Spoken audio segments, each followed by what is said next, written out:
Would you mind telling me whose brain I did put in? And you won't be angry? I will not be angry. Abby someone. Abby someone. Abby who?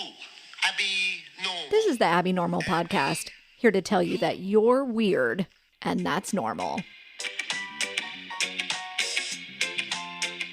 Welcome back. We've got another abortion story today. Are you so excited? I mean, sure, excited. I don't know how to be excited about it, but I'm like, yeah, I'll make it through this. Sure. Yeah. Let's see how this goes. Okay, don't click away yet. Stay with us. I know it's not the most fun topic, but as we talked about last time, these are important stories for us to hear to give us a better understanding of the real human side to abortion. Men create 100% of unintended pregnancies, and thus 99% of abortions, and yet we hear their stories so infrequently.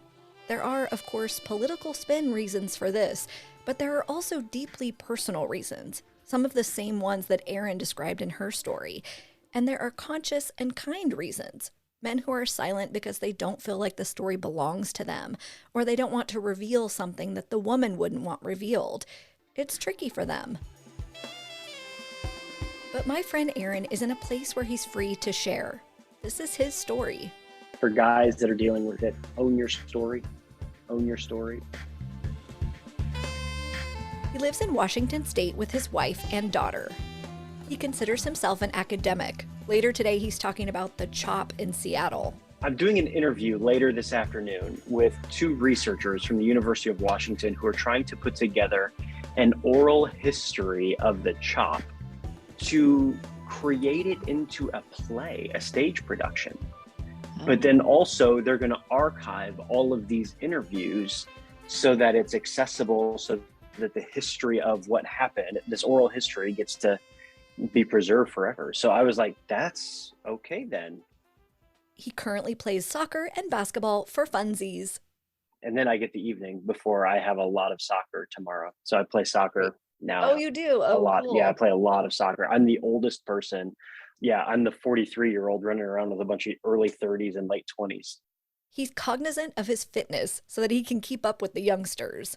Yeah, somehow I still keep up with them. That's what's crazy to me. I'm like, I don't know how I'm keeping up with all y'all, but y'all had a really heavy drinking night the night before, or like I'm in better shape than I think I am. That so evens the playing field, I think. Yeah, The drinking I they think a get lot to of it's do. hangover. I think a lot of it's hangover. This is relatively new. Not the sports, but being able to play on Sundays. For so long, you've had your Sunday mornings set aside for church, right? Now they're currently open, right? Yeah, it's really weird. Yeah, 23 years of every Sunday, right? Like that doesn't include like growing up, but like 23 years of being a pastor. And so being committed every single Sunday. And usually the time off policy in churches is you get 2 Sundays, right? You get 2 to 3 weeks of time off, just like anybody else, but you can only take 2 Sundays off. 23 years as a church pastor. That's a long time. Most recently, he pastored a church in Seattle, which got started right before COVID hit. So he kept that little community up and running through the lockdowns and then closed their virtual doors. He's currently a director of operations for an education-focused nonprofit, and that's okay for now. But the future is a bit unknown.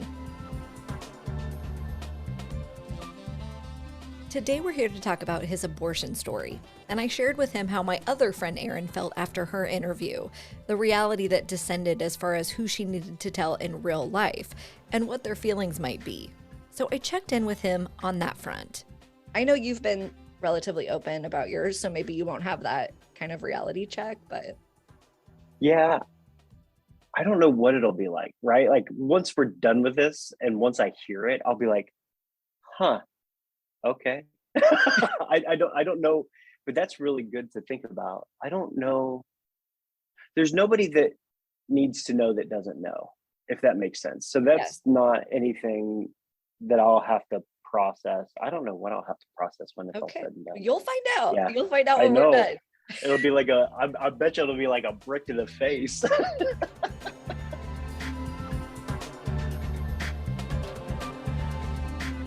Okay, he's feeling good. He's ready. So we're heading back to Aaron's high school in Illinois. I was this skinny, tiny, by tiny, I mean like short shrimp of a kid. Yeah. And I really enjoyed watching sports and playing sports and being about sports, but really like the center of my life was show choir. I was a show choir kid. We sang and we danced, traveled the country, and we won nationals my sophomore year. I'm a national champion show choir kid. Yeah. Yeah. I did not see that information coming. I really didn't. Do you know what show choir is? I was picturing Pitch Perfect style a cappella, and that's pretty close. But I Googled his team, the Swing-sations, and it's a cappella on steroids. Mid-performance costume changes, i.e. ripping off your first dress and revealing another below. Props, twirling, dancing, strobe lights. So I grew up in a smaller town, like a bedroom community for a small city. And this town, kind of the thing that everything centered around was show choir and football. That was kind of the two things for us. And I didn't play football. I was too small. My mom wouldn't let me. He was also a church kid. I grew up in a small church about 100, 120 people. And the youth group was kind of my circle of friends, so to speak. My two best friends were in youth group. Well, I was in a band. I was in a Christian band. We were a Christian cover band. And we played, get this, you'll like this. We played the Pony Express Days. That was the festival in our little town, was the Pony Express. Adorable. Yeah, and so we would headline the Christian stage. All right, so a small dude in a small town, into basketball and golf and show choir. He wasn't a nerd. In fact, he dated many girls in high school. But his most serious was the girl he met his senior year in show choir. She was a year younger, and she caught his eye on day one. Yeah, we met in show choir. So she was in the band. She had just moved into town, and she was new to the area, and we just met. I don't even really remember. Like, it was probably one of those like chance. We met in the hallway kind of thing. Didn't even realize each other was in the group until one of our first like all together practices kind of thing. And we got together to study. It was a study date, right? Which is funny because I wasn't this like brilliant academic in high school. Like getting into college for me was, not a long shot, but it wasn't like I had to go to Bible college to get into college, or to a really low functioning state school. Yeah. that would have been my reality. So they got together for a chemistry study date, which was a bit ironic because he was supposed to be the one who had taken chemistry already and could help her out. But math and science were not his forte.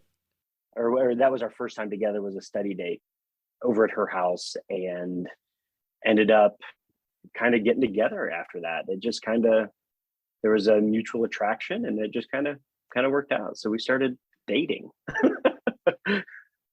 I guess that's what you do in high school. You date. I don't really. Yeah. I never really asked her to be my girlfriend. Like, it just kind of happened. Yeah. I took her to homecoming. I took her to prom. He's got his girlfriend. There's mutual attraction.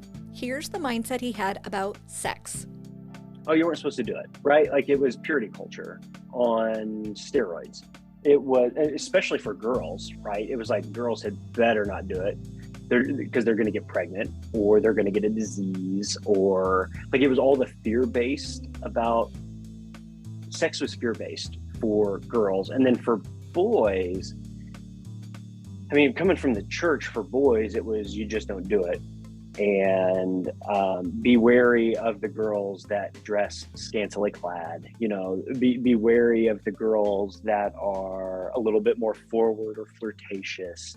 They're Jezebels in sheep's clothing, or in the devil's gear. right? Like that was the aura, the environment in which I kind of grew up. It wasn't, it may not have been that stern or conservative, but it was definitely, that was the undertone, the undercurrent of the Sure, environment. yeah, that was the general message, even if those weren't the words that they were Yes, those are the messages I remember. right. Yeah, in, that's in stuck in different your brain. words, right? But those are the messages that I remember. Was it was very much like, no, abstinence was the policy, right? It wasn't even like use protection. It was abstinence is the policy. Steer clear. Don't do it whatsoever. Abstinence may be the best policy, but it's not effective in practice. Because guess what? The desire to have the sex overrules the policy. You still had sex. Why? Oh yeah. The opportunity presented itself. One of those Jezebels, you mean? Yeah, absolutely. I mean, the opportunity presented itself. It was one of those days of getting together and studying, and we found ourselves in a private location, a private place where there was no disruptions or no disturbances would be had. We knew that it was a safe location, and the opportunity presented itself. I think that's probably accurate. I don't think either one of us planned it. I don't think either one of us expected it. It just sort of happened. Like true love waits was a big deal around that time. And I had never really made that commitment. So in some respects, like there was no commitment that I had made that I was breaking. There was no promise to myself or a future wife, those sorts of things that go along with the true love waits conversation and programs. It just like literally just happened.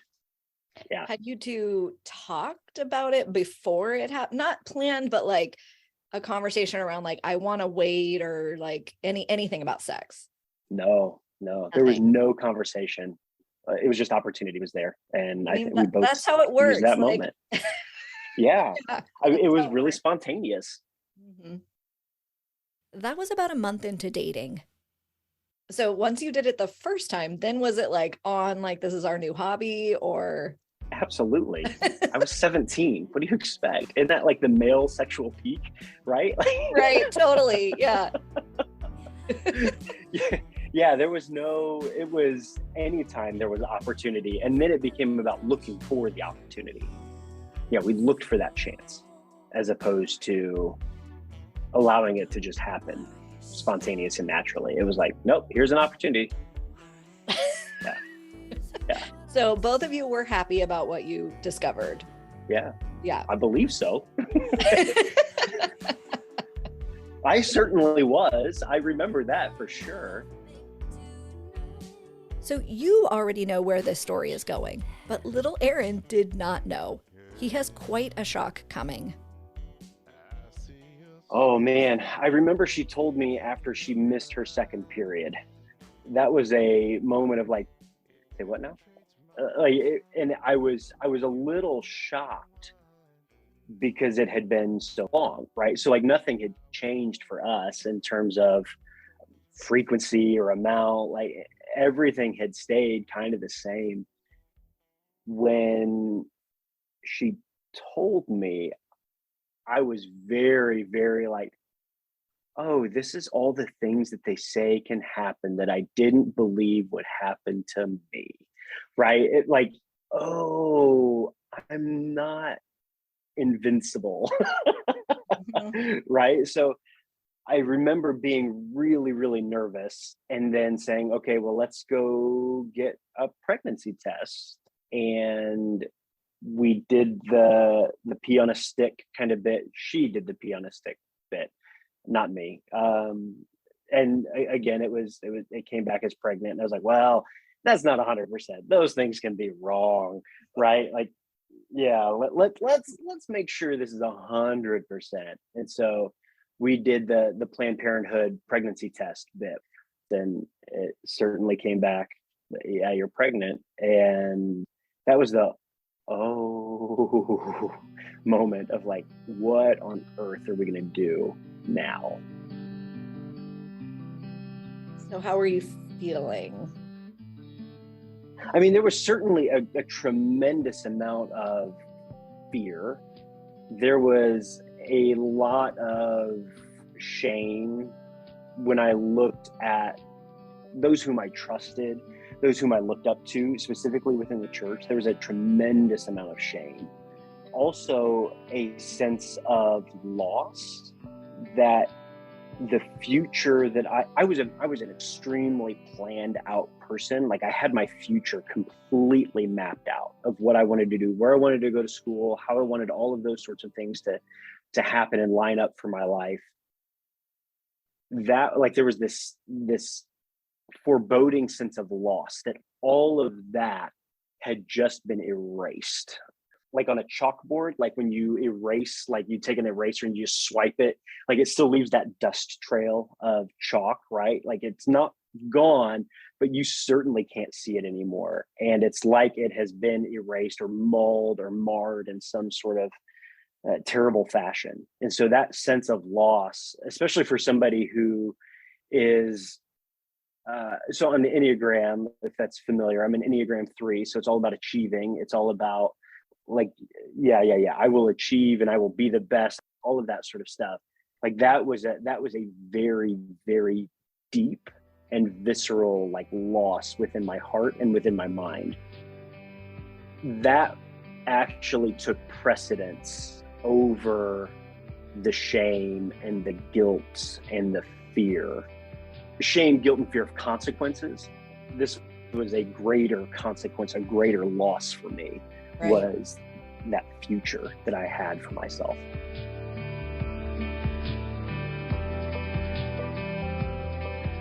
His future feels like it's been erased. They sat down and talked about all the options. The conversation really didn't center around any one solution. Like we looked at them all. Like honestly, there was one moment of let's cross our fingers and hope that there's a miscarriage, right? Then we don't have to deal with anything. It's like, oh, we dodged the bullet. Let's just cross fingers, hope. Faith was not a part of this conversation in any way, shape, or form. It was like, okay, like there was a sense of God's disappointment or even silence. So engaging with God on that spectrum was like non-existence. And so it was purely let's sit in this and just hope, cross our fingers that there's a miscarriage and we'll wait and see what happens, right? I forgot how far along she was. It was something like 8 or 9 weeks when we got the test back. And so miscarriage was still a possibility. And we really did hope for that. Yeah. And then it was, okay, well, what about adoption? Like maybe that's something we could do. And then I don't know who brought it up. Honestly, I don't know who brought it up, but then that question of abortion, like, well, maybe this is the best way to go. Maybe this is the best route. And context wise, this is the late 90s, right? And the pro-life movement was gaining some pretty massive steam in evangelical circles. And abortion was like the dirty word that you just don't do no matter what. And I think there was a really strong sense of within the church, within evangelical circles, within what I grew up in, that abortion equals murder, plain and simple.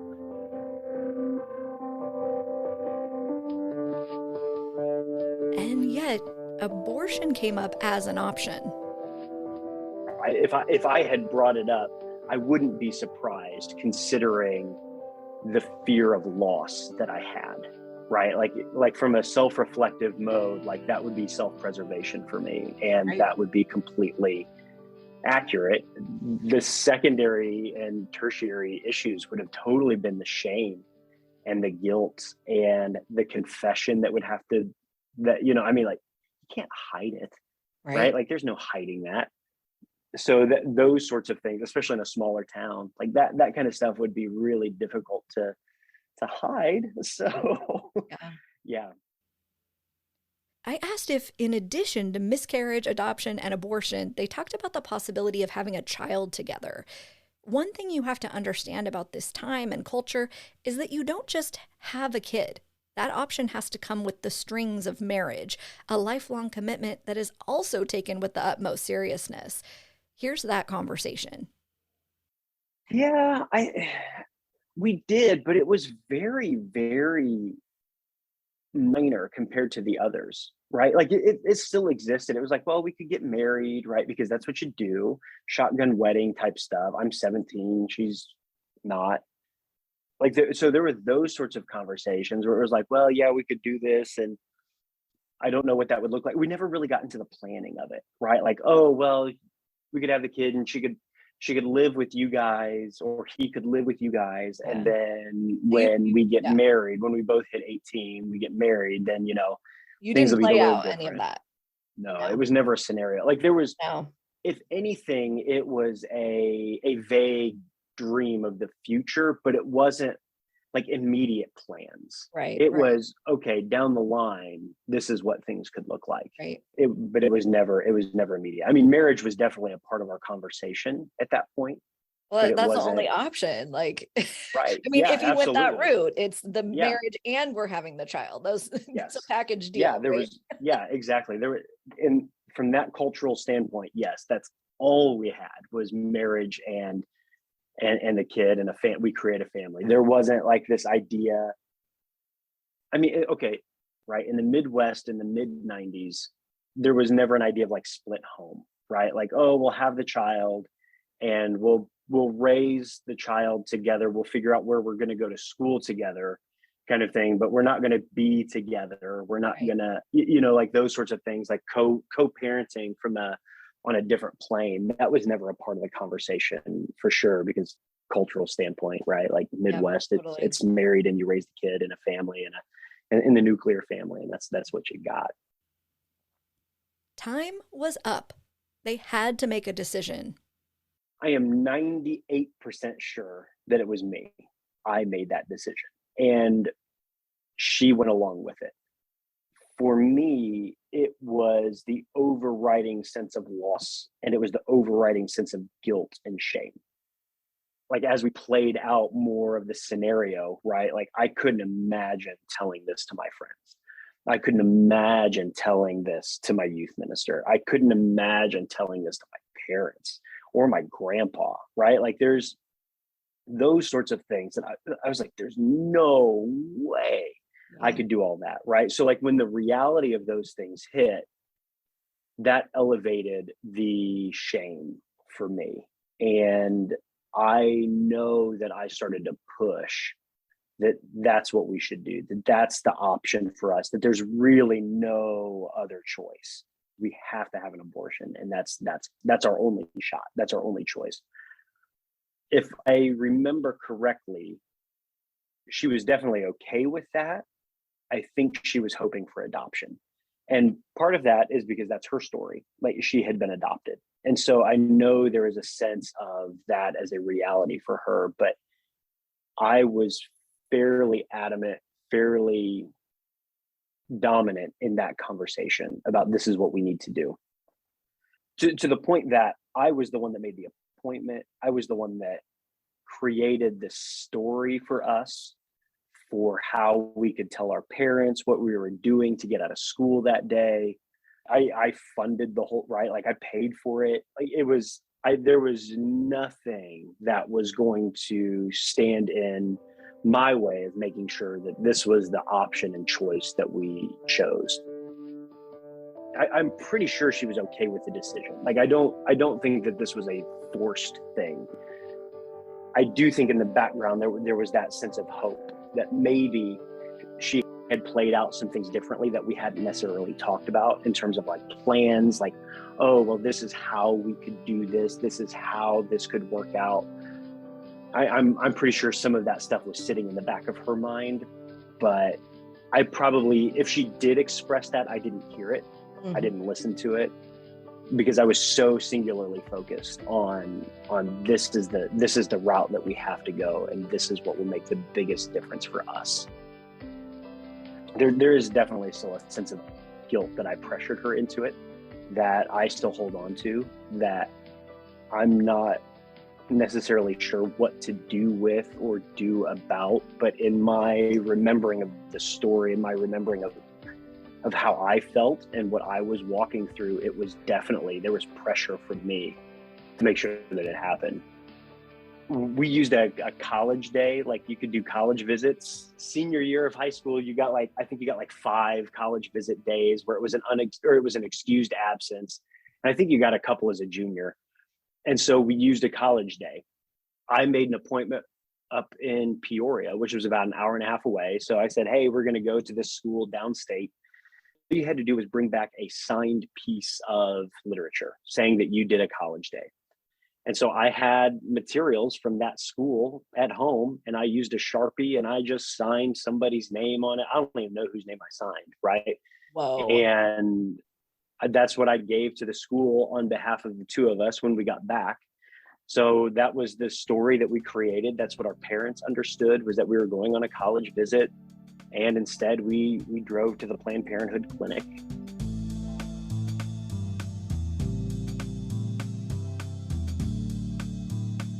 He printed out directions from MapQuest and they hit the road.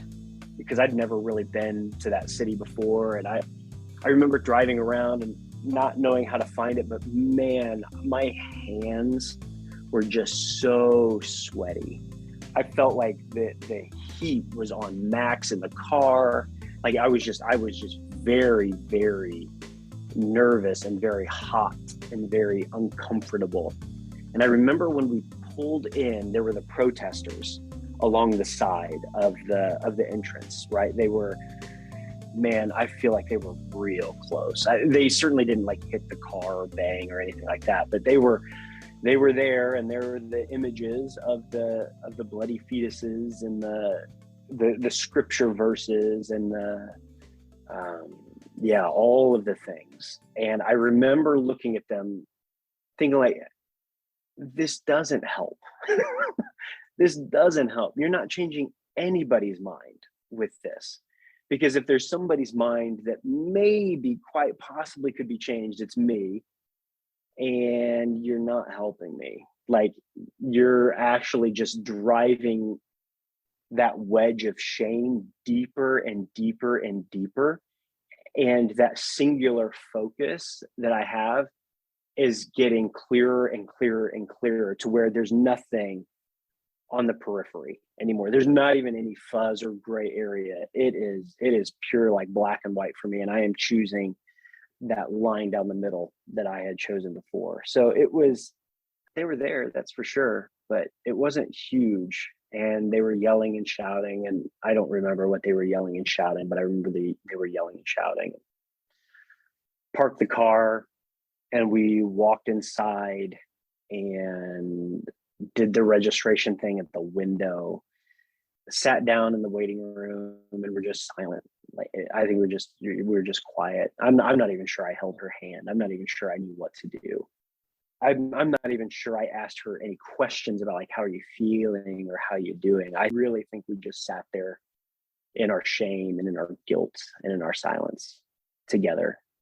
And I remember when the nurse called her name, she looked at me, and I asked if I could go back with her, and they said no. I was like, okay. And she went back. I again, I don't know if I offered any comfort. I don't know if I hugged her. I don't know if I gave her a kiss. I don't know what I did. I just remember watching her walk back. I was the only man in the room, and there was maybe a couple of other women, if that, like 1, maybe 2 other women in the waiting room. And I just sat there. So this is before cell phones that could occupy you, right? Yes, so yes. it's the silent wait. I don't know. I just remember sitting there, and it felt like forever. It felt like it was 4, 5, 6 hours long. It just, like, sitting in the waiting room, I have no idea what the process, what the procedure is, right? Like, I'm not family. I'm not somebody that gets the privilege of hearing, like, hey, this is what we're going to do, and this is how it's going to go, and this is when we'll notify you, and all that sort of stuff. Like, I get none of that. So I'm flying blind, just sitting there. I have no idea how long this is going to take. do remember at one point the nurse did come out and said she's okay, and then walked back. And I was like, all right, good. She's great. And she was, and that she was in recovery and that she would be out shortly. But I couldn't go back there. I couldn't go sit with her in that recovery area. Like it was like that door was a gate that kept me out. There was a sense of like, I didn't feel trapped. I just felt like I was on the outside looking in, that I had made this decision and yet could not see the implications nor ramifications or consequences of that decision. Like I didn't get to experience any of that. I experienced the darkness of waiting instead. I've never experienced anything like that since. I never want to experience anything like that ever again. Waiting in uncertainty and darkness.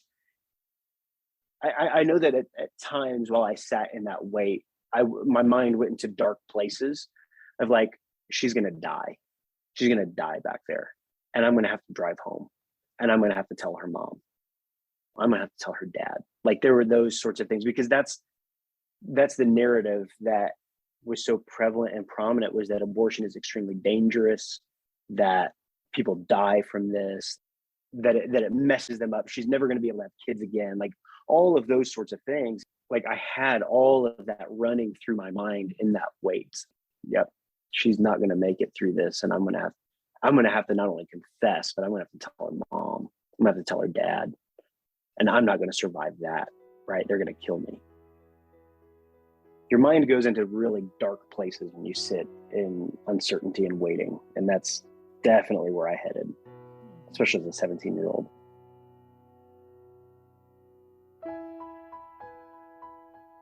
The girlfriend eventually came out and she was fine. They headed back home. She definitely had her arm around my shoulder and I supported her weight as we walked into the parking lot. I opened the door. I helped her sit down. I reclined the seat for her a little bit so that she'd be a little bit more comfortable. And then I got in the car and asked her how she was doing, and she said okay. I didn't ask any other questions after that. I'm not sure because I didn't want to know, or if I didn't want her to relive it again so soon. But we basically drove the hour and a half home in silence. The closer we got to her place, maybe the last 15 minutes started to talk about like the story that we were going to tell her parents as to why she wasn't feeling great. It was basically she's felt sick, like she must have eaten something, that kind of, those kinds of stories were what we were concocting in that space. But the majority of the drive home was all in silence. He dropped her off at home in the late afternoon, and they didn't talk again until the next day at school. Remember, there were no cell phones. Back in the day, you would have had to call the landline, right? Like, so it was like I'd have to talk to her mom or her dad first in order to get a hold of her. And there was no way I was going to do that. Like, there was no way. Right afterwards, he felt immense relief. I know that when she came out of the recovery room and I saw her, like relief washed over me. Like I dropped all sorts of weight, right? Like I don't even know the types of weight that I was carrying, but it was all gone. All the dark places that my mind went, all of that weight got dropped. All of the fear that something was going to go wrong and she was not going to be okay, or that we were going to end up in the hospital because of X, Y, or Z, like all of that weight got dropped. So all of that went away immediately when I saw her. The second stuff that went away was the shame. I was like, oh, like, but it was quickly replaced with a new set of shame, right? Like there was new shame that replaced the old shame. It was, I'm not going to have to tell people this now. But there's now this sense of shame. Like I felt like I was wearing a scarlet letter that nobody could see, right? So like that book, The Scarlet Letter, you're branded with the A, right, for adulteress. And now it's like, well, now I'm wearing the bright letter A with abortionist. Like I felt like I had that scarlet letter of shame.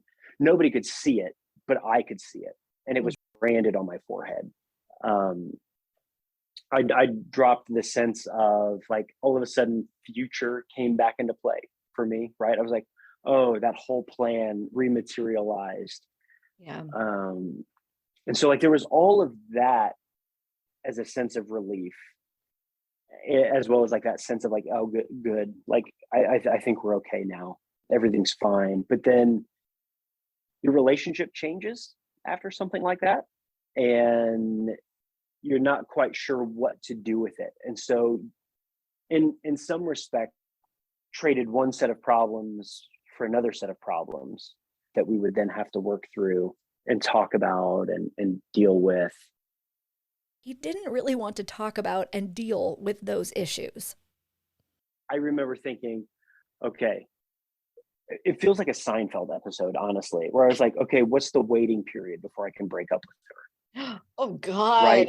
Aaron. Yeah, I know.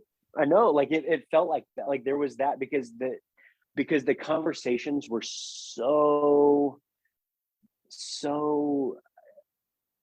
beyond anything I wanted to have. Right? That those were the things that started to flutter through my mind. Like, okay, what's the waiting period before I can break up with her? That became one of those types of things. And then I was like, I'm an ass.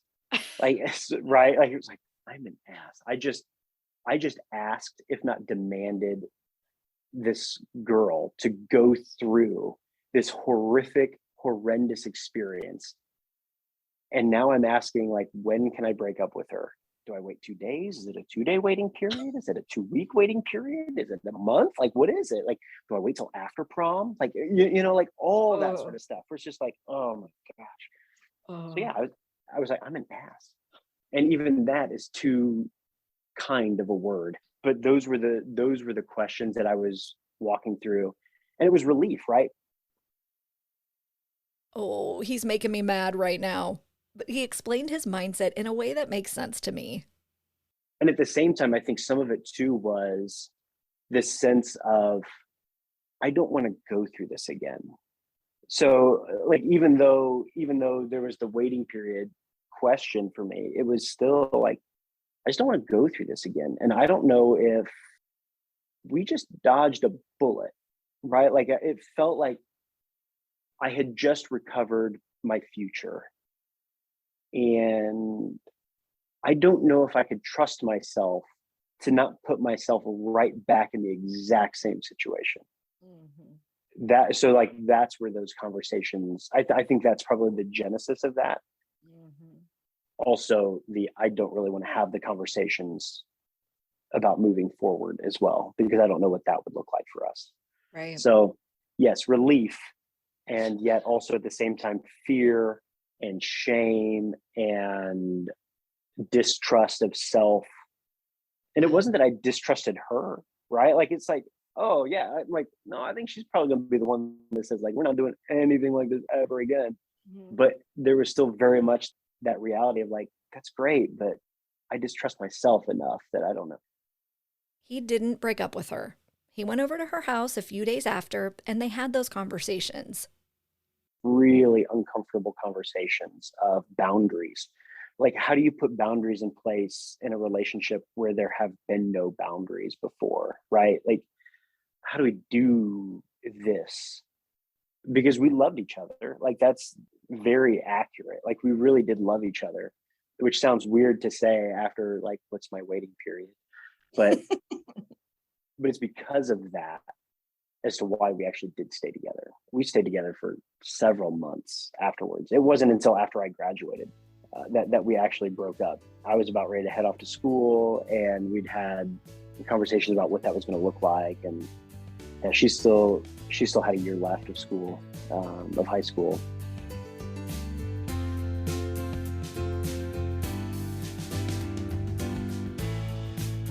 He headed off to Bible college.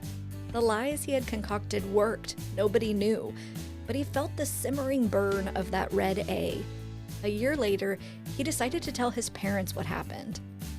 I had them come pick me up from college, and I told them in the car. I wanted it to be a situation where I did not have to sit face to face with them. Yeah. Right. And so I orchestrated the boundaries and the parameters.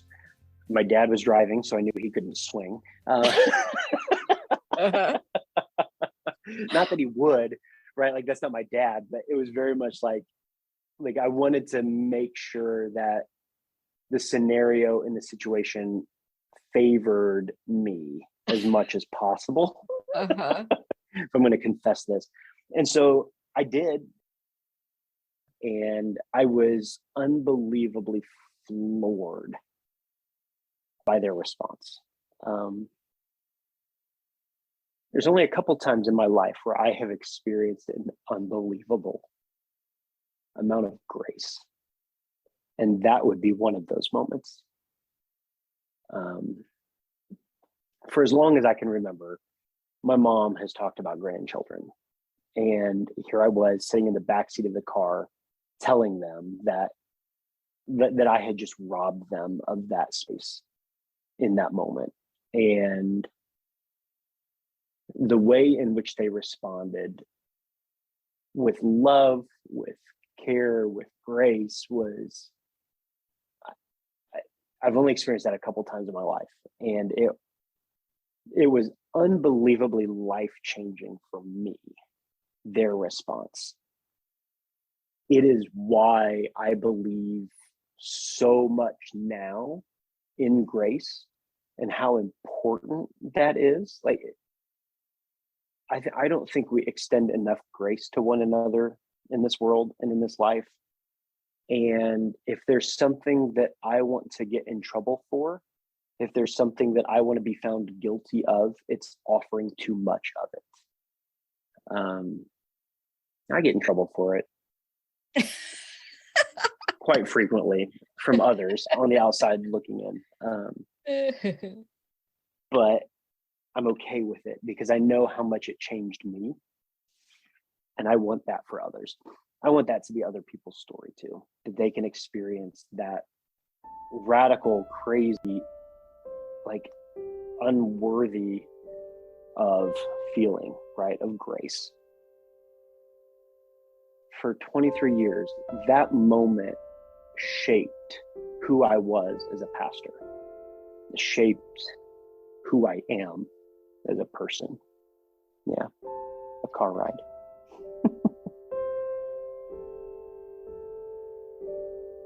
I asked Aaron what he felt like he needed grace for. I would certainly say my actions. I don't think, I have a pretty nuanced view of life. So I disagree pretty vehemently with pro-life people that life begins at conception.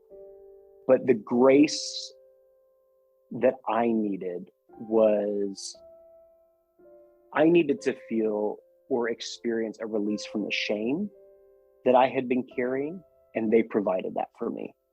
I needed the release of, I needed to be forgiven from the manipulation that I felt like I had committed, like how I had manipulated her to do what I wanted to happen. I felt like a great manipulator in that. And they provided that, not absolution or anything like that, but that was certainly part of the grace that I needed. But it was certainly the shame and the guilt of the lies and the secrecy that I had shielded them from. I mean, man, I created such a different world for them. And pulling back that curtain and revealing the depths of what I was willing to do and go to and go through, revealing that darkness to your parents is not necessarily the easiest thing in the world. Yeah, that's what I needed grace from them for. He got what he needed, forgiveness for the lies that he told, lies that his parents lived inside for over a year. release from the guilt and shame he carried about how he handled the situation, and basically what he saw within himself during that time. And how his parents responded gave him courage to do something else. What they actually did for me in that moment as well was also gave me courage to ask my girlfriend, to ask her for forgiveness as well. I remember calling her and we got together one evening and I let it all out. Like I apologized like there was no tomorrow for everything that I had done to her, how I had treated things, how I had manipulated her, or at least how I felt that I had manipulated her, at least what was going on in my mind and my motives. Sitting down with her, we weren't in a public place because again, control the situation, control the location, but it was absolutely face to face. And I know sitting down with her, I wanted her to slap me. Like I wanted her to hit me. I wanted her to punish me in some way. And that's not at all what I received. And again, how and why she forgave me, I do not know. But that was another one of those, that was one of those major moments of grace for me. And she gave me not only the gift of forgiveness, but she gave me this gift of being able to be transparent and vulnerable, and that it's okay to confess and share the worst of yourself with others and still be okay. I don't think I'd be talking with you about this if it hadn't been for that moment.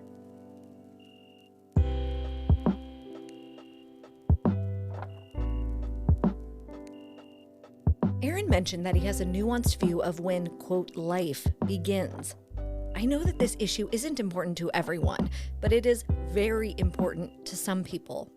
And I would even say it's important to Aaron and I. As people interested in and even invested in a faith tradition, we welcome wrestling with the big stuff. What is the meaning of life and death? What is afterlife? What is right and wrong? Why does that question matter? You know, normal happy hour conversations. So I asked Aaron to talk us through where he's at theologically with abortion. Now, just a quick note that we're going to say the word sin a lot. Sin basically just means something that's morally wrong, with the added flavor that it's against divine law. Aaron said that it's about separation. Perhaps the best way to understand sin is separation. Sin separates us from one another. Here are his thoughts. For me, the sin that I committed in the midst of my story was deception. It was lying and it was manipulation, not the abortion itself, right? I believe that I am at least equally responsible, right, for the decision for the abortion. I believe that it's a little bit higher on my end, right? I don't believe that abortion itself is sin. Like if you want to have that theological sin conversation, because that's definitely where some people want to go. Like, well, what is the sin then? Because we want to identify the sin. Right. No, that's very important. Yeah. So like that's identification. Yes, like that is not the sin. Like that is not the sin. It comes down for me, the theological question of when does life begin? The pro-life side would definitely say like life begins at conception. Okay, that's great. That's fine. Catholics actually think a little differently, which is why it is a sin for men to masturbate, is because they're spilling the seed, because they're losing the possibility of life. So Catholic theologians, Catholic doctrine is that life actually begins the minute you ejaculate, but not necessarily when a woman has their period, right? When the egg is released, that's not a sin, right? That's an interesting sort of juxtaposition there. So if for Catholics, that's where it is. There's other people that would say, like evangelicals specifically, life begins at conception. It's when the egg and the sperm, when they meet, that sperm gets inside and fertilizes the egg. That's when we have life. Well, great. I don't disagree that that's life, but I'm not sure that's human life yet, right? Like it's still being created. There's no like you'll have people say like, oh, that's the whole conversation now about the amount of weeks, right? Like go at 8 weeks because that's when the heart starts to beat. I don't know. I'm not a scientist. Again, I really struggled with science in high school. But like there's those sorts of conversations. Well, this is when your baby has fingernails. This is when your baby has a heart. This is when your baby develops a brain. This is when your baby starts to do this and that and whatnot. That's great. I don't believe that is when human life begins either. And I know this creates a problem for some people, not just from a theological place, but from an emotional standpoint. Because what about the miscarriage? What about the woman who has, or the father that has dreams of what this child, of what this that they are carrying, this possibility that is there, right? And there's a tendency to, there's a belief then that in that moment that like, I lost my child. I do not want to negate that in any way, shape, or form, because there is a hope, there is a dream that is lost. There is a whole future that has been constructed that is lost, and that is loss, and that is devastating. There's such an unspeakable amount of pain that happens in that space. Right. What I believe that happens theologically is that life begins at the moment of breath. That when God breathed into Adam, he breathed life into Adam. Like Genesis 2 kind of bit, like God breathed life into Adam. That is the moment life begins. And so when a child is born, when a child comes out, they breathe that life for the first time. There's another theological bit to this, that the name of God that is all vowels, and there is all consonants, and they're all these very breath sounded consonants. So Yahweh, Yod, He, Vav, it's these like breathy sorts of sounds. And in Midrash and some Jewish commentaries, they'll talk about this name of God as if every time we take a breath, we are actually speaking the name of God. And what's beautiful about that is at the moment of birth, the very first thing that we do is we exhale out the name of God. We actually cry and scream out the name of God upon birth. And that is human life. That is the impartation of the soul. That is the impartation of us as of naming God in our own being and in our own way. And to me, that is my theological foundation and grounding for life, is that moment.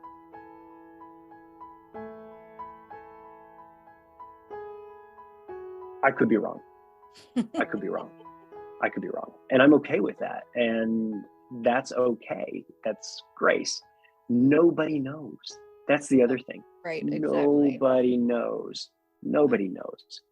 But yet what I see in scripture is that the breath of God is what matters. That is what brings human life, whether it be Adam or whether it's the name of God that we get to always speak on our lips when we breathe. That is the moment that matters for us. So when you're talking about human life, is that synonymous with a soul? The soul is the core, the very being of who we are. And that doesn't happen until there is breath. That when God breathed into Adam, he breathed into Adam the soul. That's what animated his life. That's what brought him into being. And I think the same is true for us as well.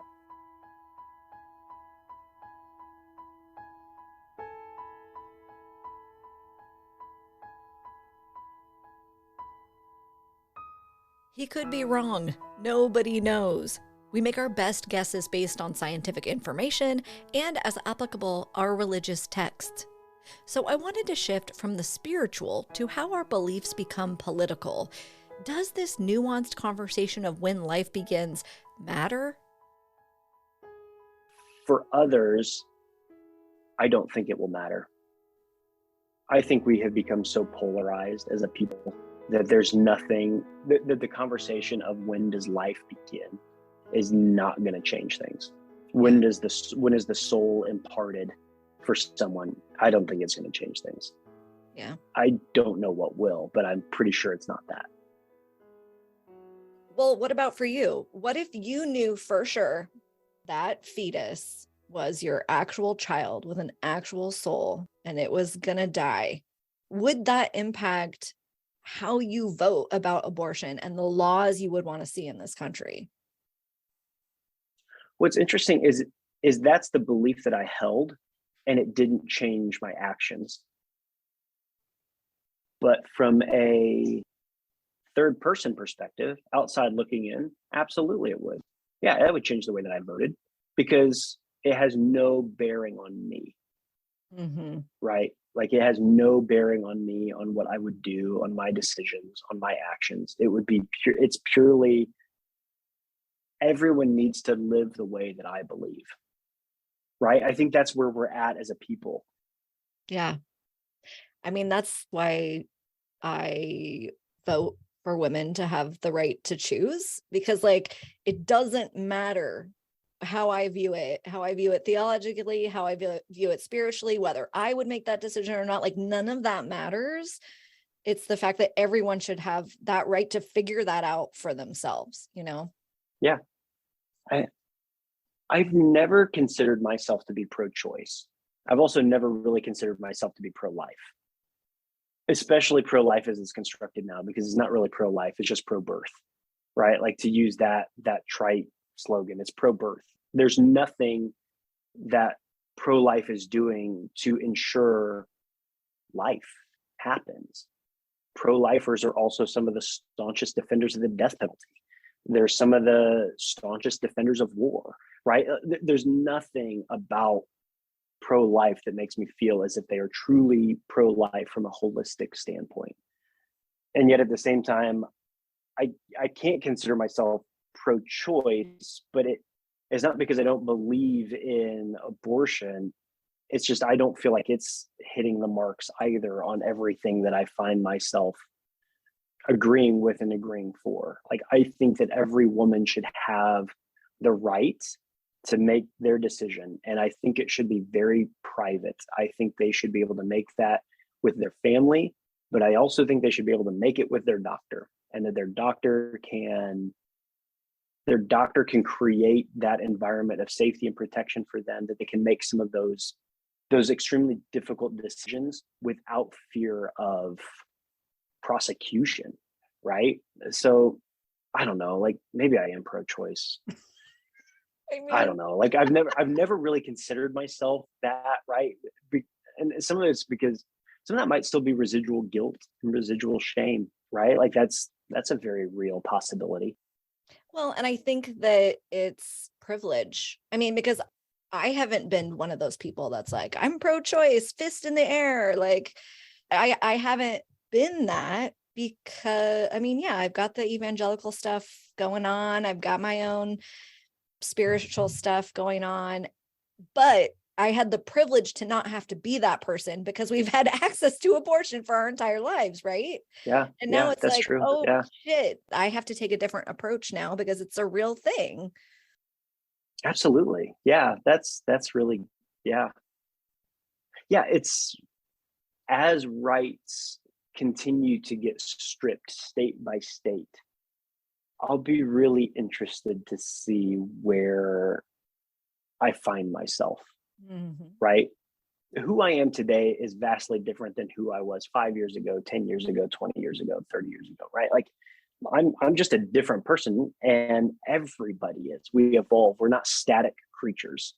We evolve in our thinking and the way in which we view the world and our understandings of things. And I'll be like where I am today, like this podcast will be an artifact of who I am and where I am at age 43, right? Totally. Like, yeah. So where I will be in 5 years, 10 years from now, as things continue to evolve, as they shift and change, will be really interesting. Like I'm curious about that. Like, how will the context of the world around me change how I see things? And as abortion rights continue to get stripped, and as stories emerge of girls who were raped or molested at the age of 10 and are pregnant and are now forced to give birth at that age. Like, my goodness, it'll be really interesting for me how I will end up as those sorts of things come about. Yes, our view of the world will change as horror stories continue to emerge about women who can't access safe, legal abortion services. In the meantime, here's Aaron's advice to the Christian church. Get off the picket line. Oh my goodness, quit. It's unhelpful. That might be the first thing, and probably the hardest thing for many to do, right? Is to get up because they feel as if they're accomplishing something by doing that. The church needs to center love, center the ways of Jesus, and center love and how they interact with one another. And recapture and recover what love really means, instead of believing that love is telling people how they're wrong, telling people that what they're doing is wrong because you want to save their soul. And that's the most loving thing you can do. That's not love. That's not love. The story of the woman caught in adultery is pretty instructive here, right? Like, Jesus did not condemn that woman in any way, shape, or form as she was caught in adultery. He also knew the systems that were at play in that moment as well. And yet he still didn't even condemn the men that surrounded her, right? He didn't condemn them either. He just showed them what they were doing and that they too were not without sin, right? And so, like, hey, we're all in this thing together. Let's tamp it down a little bit and let's actually express and experience love together, because this is what love looks like. I think, man, church is a mess right now. It's a mess. Oh my goodness, it's a mess. Specifically, the white evangelical church is an unbelievable mess. And if we could get love right, if we could truly have an experience with what true love is, what real love is all about, I think that might change some things. I think that would be the best thing for the church right now. But we don't. And I'm not sure we will anytime soon, which is both sad and unfortunate. Yeah. Okay. Love. An ethic of love.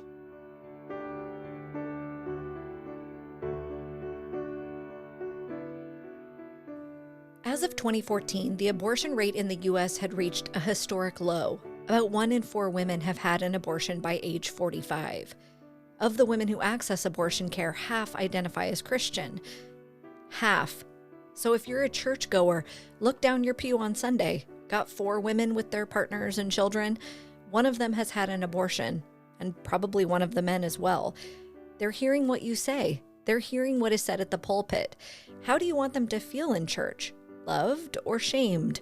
What do you want them to know about themselves and about their experience? And most importantly, are you interested? Are you willing to hear their story? If you are, what are you doing to let women around you know that you're open to listening? This is a really important conversation. This is a conversation that needs to happen more in the church, a space where people's experiences and life stories don't get covered, don't get hidden or pushed back into the recesses of shame, but where people are actually allowed to be themselves and to bring themselves fully. This is an important conversation for the church to have. And I think it's a corrective conversation for many. I have certainly experienced the consequences and the backlash of sharing my story in the church in very unhealthy ways. And so we need to do a better job as a people of allowing those stories to come out and be present, because I think then we will actually be better followers of Jesus. We'll have a better understanding of each other. And as a result, I think we'll have a better understanding of forgiveness and grace.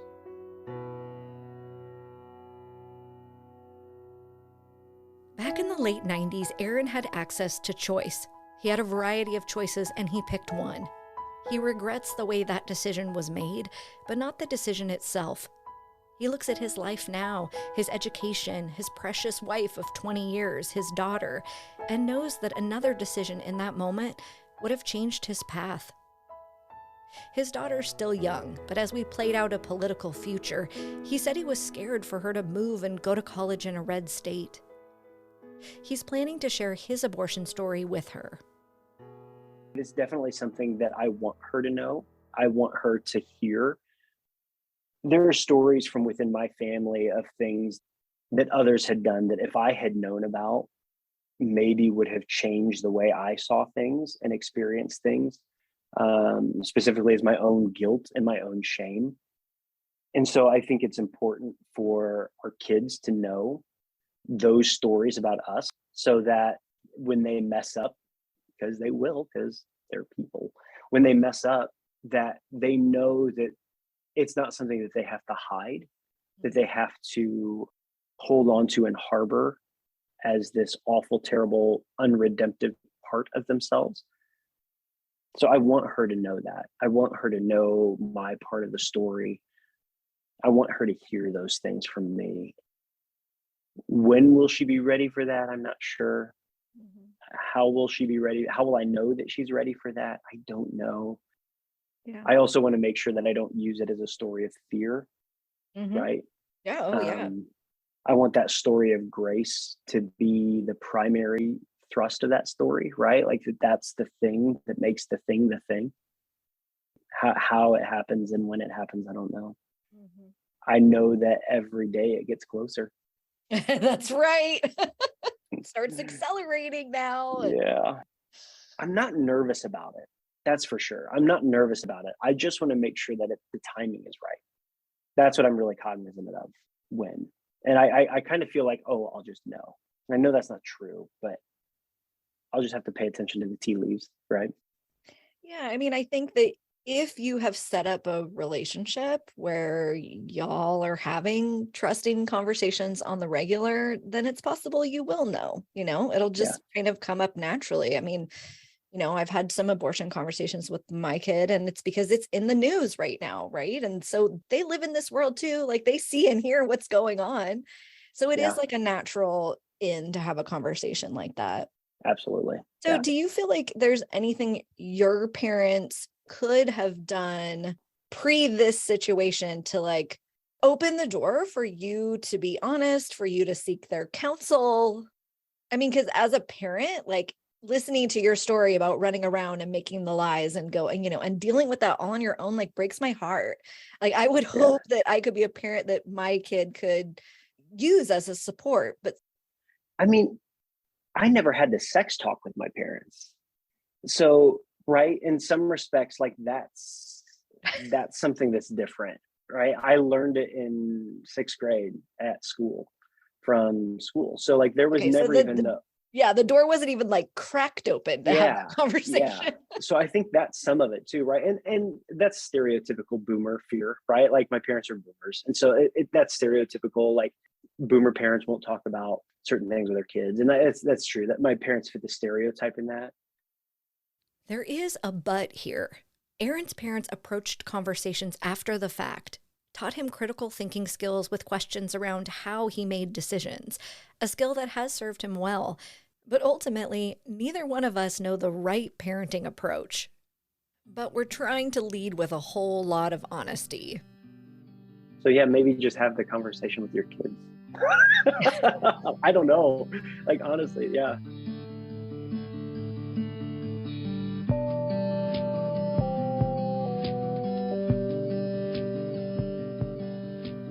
So does Aaron have any words for the men out there who feel like they have an A on their forehead? Oh man. It's a heavy A, and it will not go away for a long time. In fact, I'm not sure I have even smudged it out completely, right? I still feel as if there's remnants of it. This was, 25 years ago for me. right? Like that's a long time in the past. And there are still tinges of that moment. For guys that are dealing with it, own your story. Find and seek out the people that you need to confess to. That made the biggest impact on smudging out the A for me, was confessing it to my parents because of how I had wronged them, but then also my ex-girlfriend because of how I had wronged her. I found forgiveness and I found grace.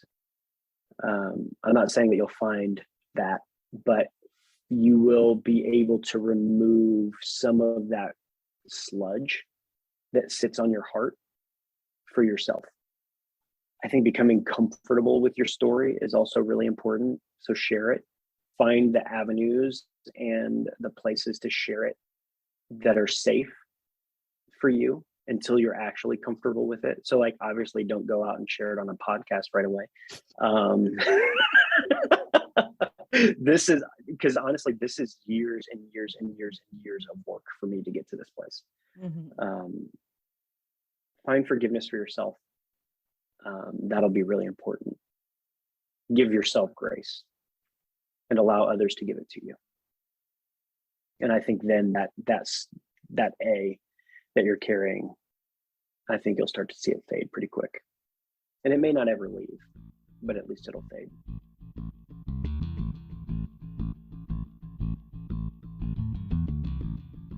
Aaron's advice to men was tell your story, seek out safe people to share it with. And as I talked about with Aaron last episode, this is about integrating this part into the whole of yourself.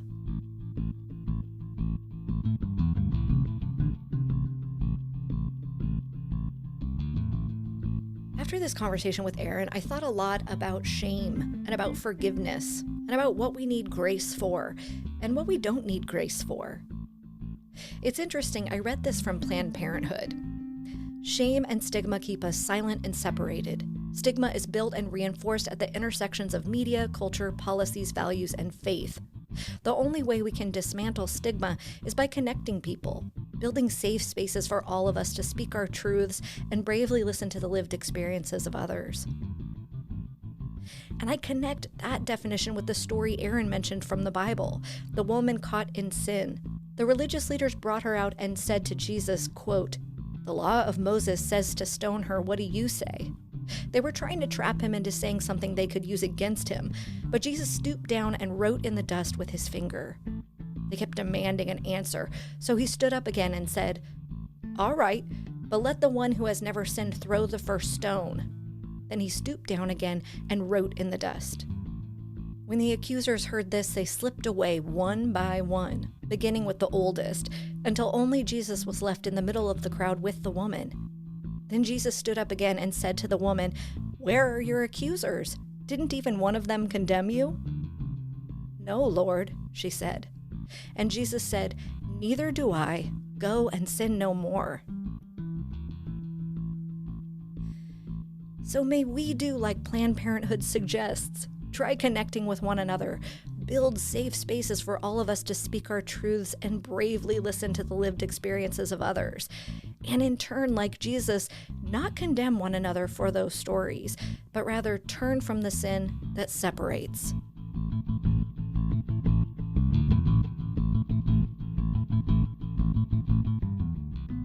Okay, we got a little serious there, so I'll leave you with this song in honor of my pastor friend, Aaron. Someone who cares, I'm just a dirtbag under the weather. And overrated seems you've mistaken me for someone who cares. I'm just a dirtbag under the weather. And overrated. Just jokes.